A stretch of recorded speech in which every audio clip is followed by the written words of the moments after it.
السلام علیکم ورحمۃ اللہ وبرکاتہ۔ کیا آپ جانتے ہیں 13ویں اور 14ویں صدی میں دلی ایک ایتہاسک شہر تھا۔ یہاں طاقتور بادشاہ سلطان غیاث الدین تغلق کا شاسن تھا اور اسی شہر میں رہتے تھے حضرت نظام الدین اولیاء رحمۃ اللہ علیہ۔ حضرت نظام الدین اولیاء غریبوں کے حق کے لیے کھڑے رہتے اور لوگوں کی مدد کرتے تھے۔ ان کی کرامات اور روحانی طاقت دور دور تک جانی جاتی تھی۔ دلی اس سمے شاندار شہر تھا۔ مسجدیں، محل، قلعے اور بازار یہ سب چیزیں پائے جاتی تھی، لیکن سلطان کا حکومت اتنا کڑا اور اہنکار بھرا تھا، لوگ اس کے ڈر سے چپ رہتے تھے، کچھ بھی نہیں کہتے تھے۔ سلطان اپنے حق اور طاقت کے لیے مشہور رہتا۔ کبھی کبھی عام لوگ کے حق کو دبانا بھی اس کی عادت سی بن گئی تھی۔ حضرت اولیاء اپنے بزرگ اور عام لوگوں سے ملتے، وہ غریبوں کو کھانا اور مدد کرتے۔ لوگ ان کے پاس صرف راحت اور حق کی امید لے کر آتے۔ ان کی زبان سے نکلے شبد اور دعا لوگوں کے دل میں اس قدر اترتے، ان کی ہر بات میں صبر اور ایمان اور انصاف کا سبق رہتا تھا۔ ایک دن ایک غریب مزدور حضرت اولیاء کے پاس آیا، بولا، حضور، سلطان کے لوگ میرا حق چھین رہے ہیں، اب میں کس سے مدد مانگوں؟ حضرت نے مسکرا کر کہا، بیٹا، ظلم کا وقت جب لمبا نہیں رہتا، اللہ کے یہاں سب کا حساب ہے۔ لیکن سلطان کو یہ بات پسند نہیں آئی۔ اس نے اپنے ادھیکاروں سے کہا کہ مزدور کا حق چھین لیا جائے۔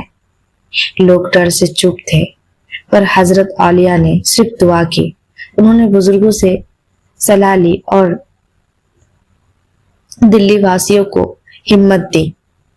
حضرت اولیاء نے کہا، جو اللہ کے گھر سے انکار کرے گا، اللہ جو اللہ کے گھر سے انکار کرے گا، اللہ اسے اس کی طاقت سے روک دے گا۔ سلطان تغلق اپنے اہنکار میں پوری طرح ڈوبا تھا۔ اس نے دلی واسیوں کو دھمکایا اور لوگوں کے حق کو دبایا۔ اس کے حکم سے لوگ ڈر کر بے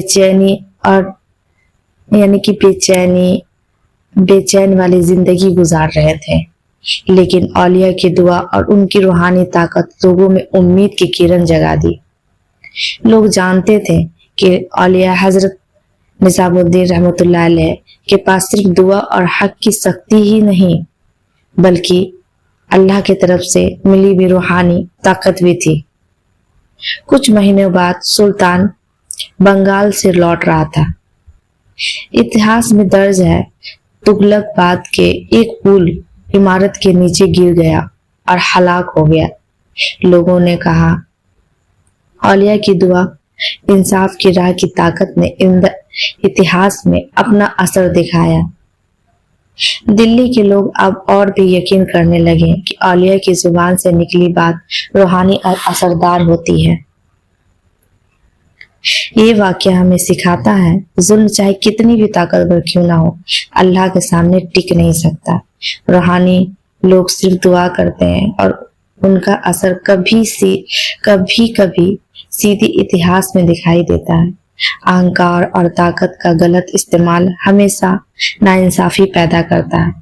آج بھی دلی کے لوگ حضرت اولیاء کی درگاہ پر جا کر یہی دعا کرتے ہیں، یا اللہ ہمیں انصاف اور ایمان کا قائم رکھ۔ دوستو، یہ حقیقی واقعہ ہمیں سکھاتا ہے کہ صرف دعا اور انصاف کا راستہ اپنا کر ہم اپنے جیون کو روشن کر سکتے ہیں۔ اگر آپ کو یہ کہانی پسند آئی ہو تو لائک کریں، شیئر کریں اور کامنٹ کرنا نہ بھولیں اور سبسکرائب کرنا نہ بھولیں، تاکہ آپ تک ایسے حقیقی اور روحانی واقعہ پہنچتے رہیں۔ السلام علیکم ورحمۃ اللہ وبرکاتہ۔